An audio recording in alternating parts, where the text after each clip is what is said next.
다윗의 시죠.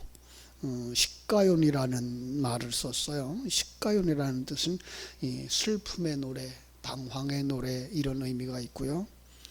이 베냐민 사람 구시의 말에 따라서 여호와께 드린 노래라 그랬는데, 구시라는 사람을 찾아볼 수가 없어요. 그래서 그냥 베냐민 사람이라는 이런 의미를 가지고 사울 지파로구나, 사울의 지파. 그래서 다윗에게 사울을 고발하고 제사장을 죽였던 이 도액과 같은 무리는 아니었을까. 그가 하는 행동에 대하여서 구시의 말이 이 다윗에게 들렸는데 그게 굉장히 큰 충격과 두려움의 말이었다. 그래서 이 기도를 통해서 하나님 앞에 나가는 거죠. 우리는 여기서 또 이 기도를 통해서 우리에게 계시해 주고자 하시는 하나님의 그 진리는 무엇일까까지 살펴볼 수 있어야 할 것입니다. 먼저 일반적인 그 다윗의 대적에 대해서 같이 살펴보죠. 1절과 2절입니다. 여호와여 내 하나님이여 내가 주께 피하오니 나를 쫓아오는 모든 자에게서 나를 구원하여 내소서. 건져낼 자가 없으면 그들이 사자같이 나를 찢고 뜯을까 하나이다 라고 걱정하는 이러한 이야기를 합니다. 참 나를 구원하여 내소서, 내가 나를 쫓아오는 모든 자에게서 나를 건져주소서, 이 생각을 할 때 우리는 구약에 있는 도피성이 생각나죠. 그죠? 주님께 피한 자를 원수가 해치도록 내버려 두신다면 하나님의 무능하심이 드러나겠죠. 하나님이 일하지 않는다라는 이야기도 나오겠죠. 똑같은 이야기를 모세도 한번 했었어요. 그죠?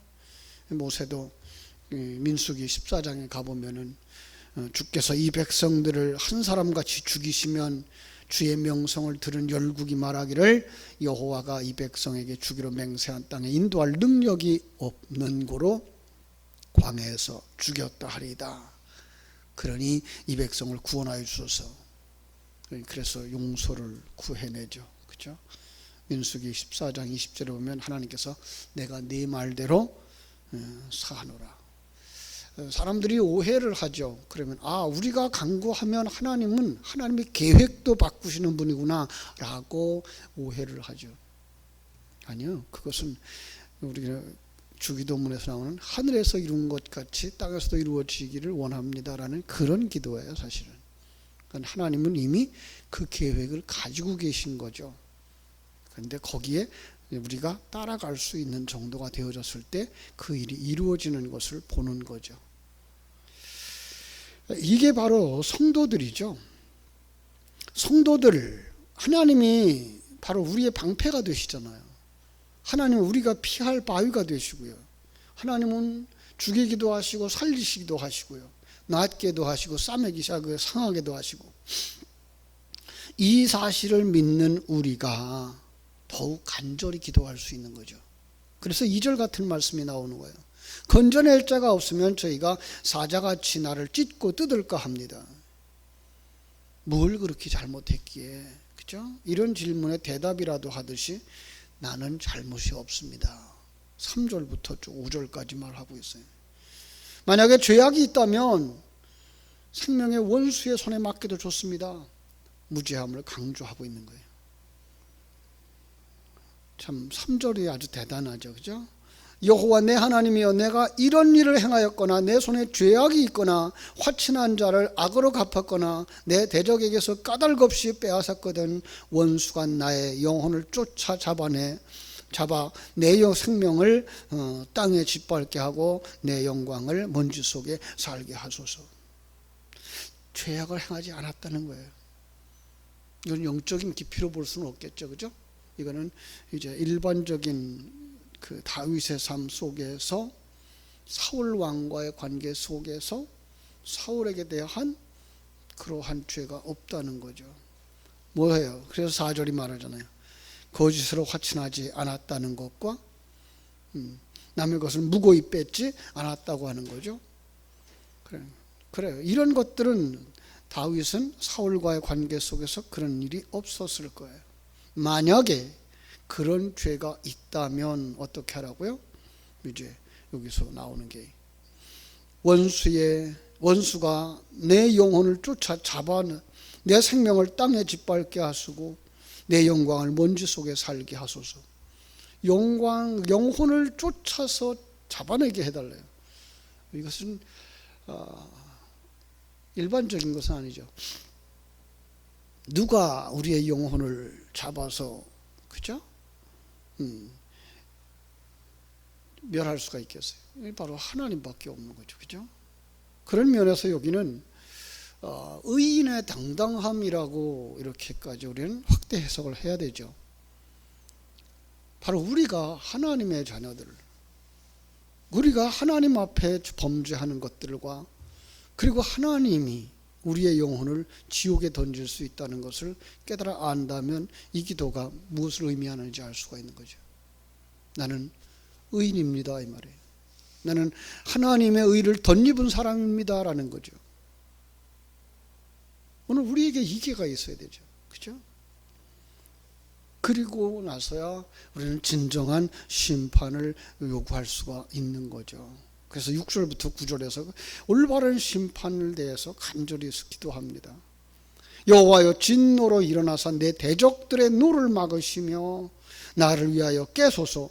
주께서 심판을 명하셨나이다. 여호와여 일어나소서. 하나님 이제 일하셔도 되지 않습니까? 하나님 이제 심판하셔도 되지 않습니까? 어느 때까지 이렇게 악이 흉흉하고 믿음의 사람들이 고난을 당하는 것을 내버려 두시렵니까? 이런 의미죠. 그렇죠?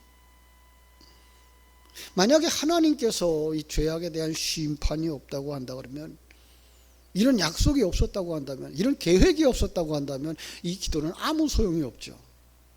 그러나 우리는 알아요.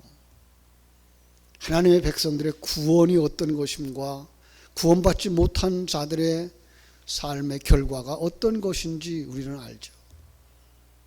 그래서 그 일이 이루어지기를 원합니다라고 기도할 수 있는 거죠. 7절이 말합니다. 민족들의 지폐로 주를 두르게 하시고 그 위 높은 자리에서 돌아오소서. 심판의 보좌에 앉으세요 이거죠. 백보자 심판을 상징하죠. 그죠? 인생들이 모두가 다 하나님의 백보자 심판대 앞에 설 수밖에 없는 마지막 순간들을 바라다보고 나가는 것입니다.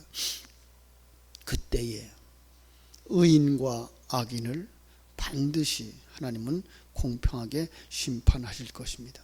그것을 바라보기 때문에 자신에 대하여서 판단하고 죄인에 대하여서 심판할 것을 요구합니다. 이게 8절 9절이죠. 한번 볼까요? 8절.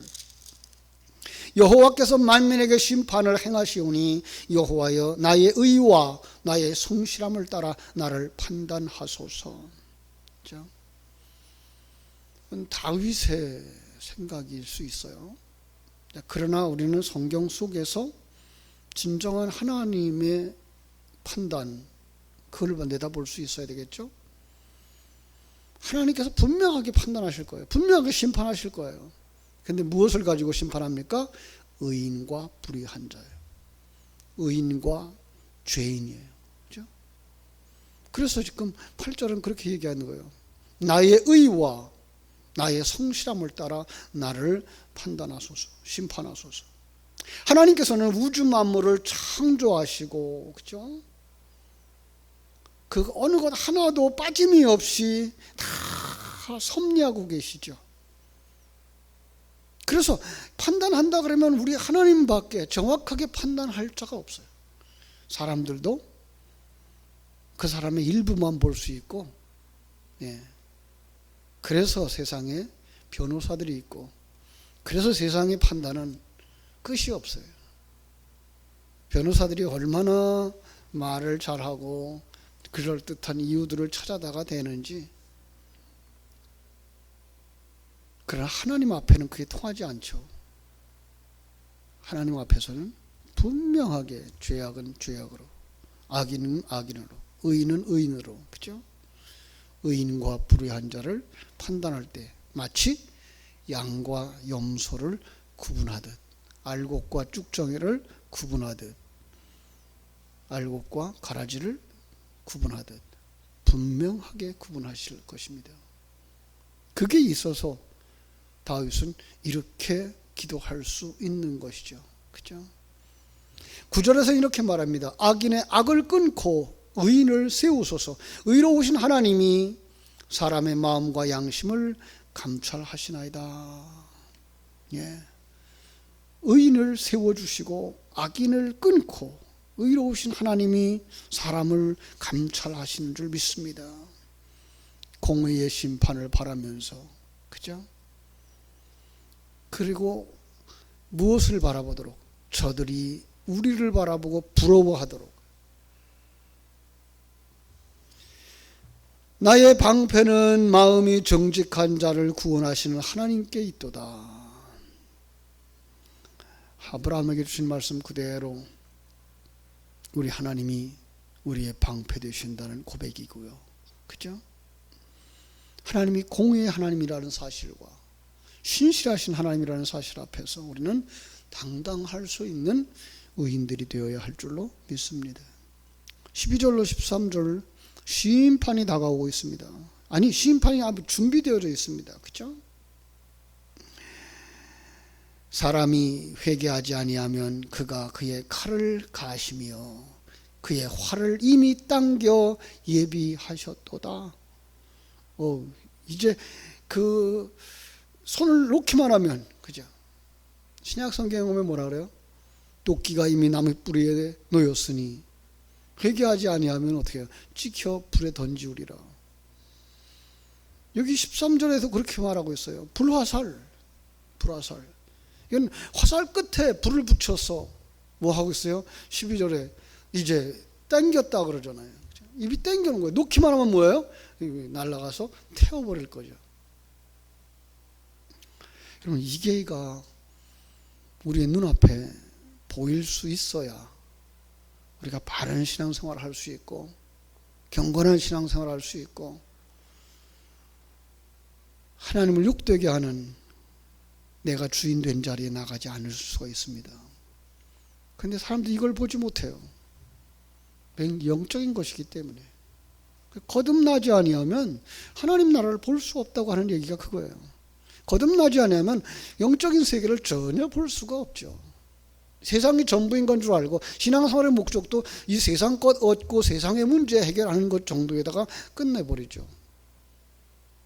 그러나 우리는 거듭난 자가 되어져 하나님의 일하심을 보고 하나님의 영적 세계에서 이미 준비되어진, 그죠? 도끼가 나무 뿌리에 놓여 있는 모습, 불화살에 담겨 있는 모습, 한순간에 한순간 우리가 이 세상을 살아가는 날이 한순간이듯 천국과 지옥으로 갈리는 순간도 한순간일 수 있는 거죠. 그걸 볼 때 우리는 오늘을 어떻게 살아야 될까?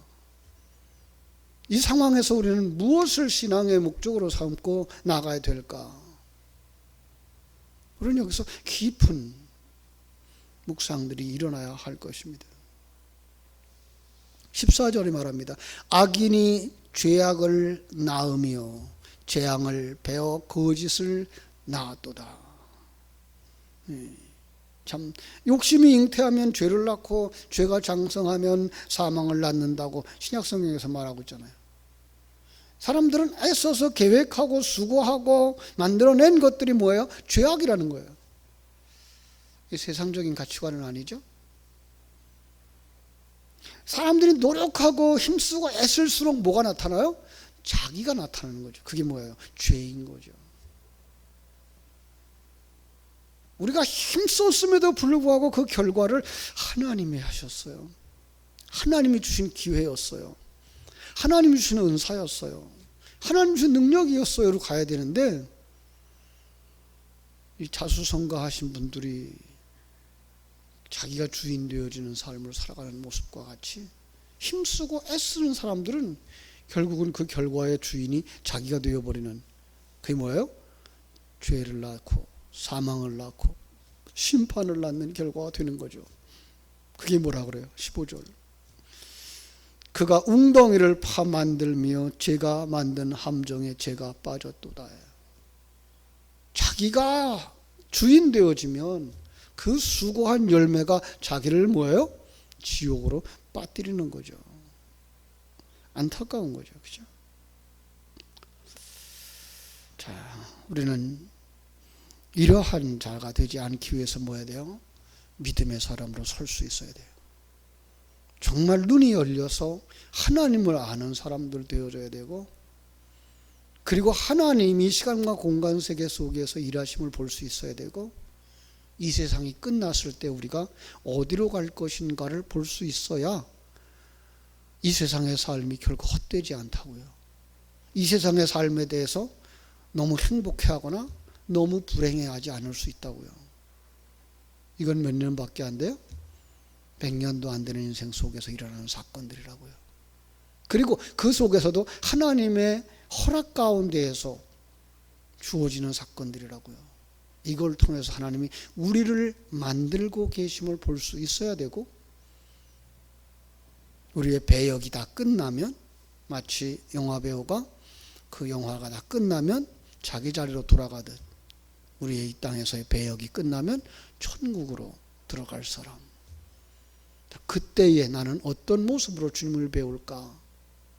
그때 주님이 정말 나를 반겨 맞아 줄 수 있는 믿음의 사람일까?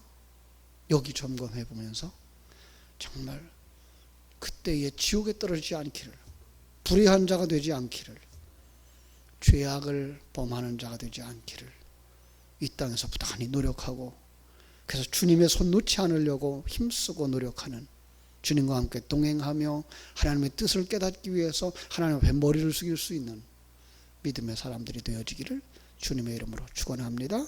기도하겠습니다. 아버지, 우리 하나님,